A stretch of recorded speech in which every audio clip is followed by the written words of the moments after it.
Hello everyone, আসসালামু আলাইকুম। সবাই কেমন আছেন? আমরা আলহামদুলিল্লাহ অনেক ভালো আছি। তো আজ এই যে আমার ছোট্ট ভাইটাকে নিয়ে আমি আর মা যে আমার রুমটা একটু ঝাড়ু পোছা করছিলাম আরকি। মানে আমার খাটের নিচে ওর সব খেলনাগুলা। মানে এইজন্যই এগুলা সব গোছাচ্ছিলাম আমি আর মা মিলে।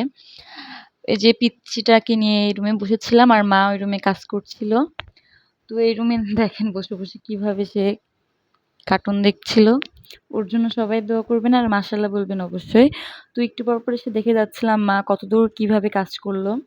তো এই কষ্ট করে মা এগুলা সব গুছিয়েছে। তারপরে যে দেখলাম যে পর্দাটাও কত সুন্দর করে টানিয়েছে। মানে খুবই ভালো লাগছিল এই পর্দাটা টানানোর পরে। তো জানালার এই দেখেন আমাদের যে মানে আমি যে শহরে থাকি এটা কেউ বলবেই না। এত সুন্দর ভিউ আমাদের বাসার পাশে আর খুবই সুন্দর বাতাস পাওয়া যায় জানালাটা দিয়ে। তো এই যে মা গোছাচ্ছিল ঘরটা। আর আমি ছোট্ট ভাইটাকে সামলাচ্ছিলাম। তো এসে দেখলাম যে মা এত সুন্দর করে রুমটা গুছিয়েছে। মানে আমার মা এগুলাই করে। আমি বাবুকে রাখি আর মা সব কাজগুলা গুছায়। তারপর একটু যাচ্ছিলাম ছাদে বাবুকে নিয়ে, আমার ছোট ভাইটাকে নিয়ে। গিয়ে দেখলাম এত সুন্দর একটা ওয়েদার, মানে এত সুন্দর একটা ওয়েদার। খুবই ঠান্ডা বাতাস ছিল। আমি, মা, আমার ছোট ভাই গেছিলাম।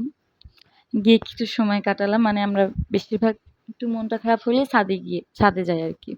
তো দেখেন না আকাশটা এত জোস লাগছিল, মানে এক একটা দিকে এক একটা ভিউ আর কি। তো একটু ফুলগুলাও দেখতে গেছিলাম যে গাছগুলোর কি অবস্থা। গিয়ে দেখলাম কিছু কিছু হচ্ছে শুকিয়ে গেছে গাছগুলা, কেননা বাবা এই কয়দিন অনেক ব্যস্ত থাকে বাবার কাজ নিয়ে, এই জন্য আর মানে গাছগুলোর পরিচর্যা মেনলি বাবাই করে। তো বাবা এই কদিন টাইম পাচ্ছে না বলে গাছগুলার যত্ন নেওয়া হচ্ছে না। আমি তো পারি না গাছগুলোতে পানি দিতে। সারাদিন আমার ছোট ভাইটাকে নিয়ে আমি থাকি আর মা ঘরের কাজগুলো একটু গোছায়। তো এগুলাই দেখছিলাম, অনেকগুলাই মারা গেছে গাছগুলো দেখে অনেক মায়া লাগলো। দেখছিলাম এই গাছটাতেও আগে অনেক ফুল ধরতো, এখন পানি না দেওয়ার কারণে ফুল ধরছিল না।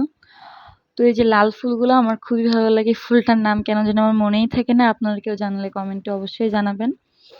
তো এই ফুলগুলা দেখছিলাম, খুবই সুন্দর লাগছিল ফুলগুলার। আর এত সুন্দর বাতাস ছিল, দেখছেন পাতাগুলো কত সুন্দরভাবে নড়ছিল।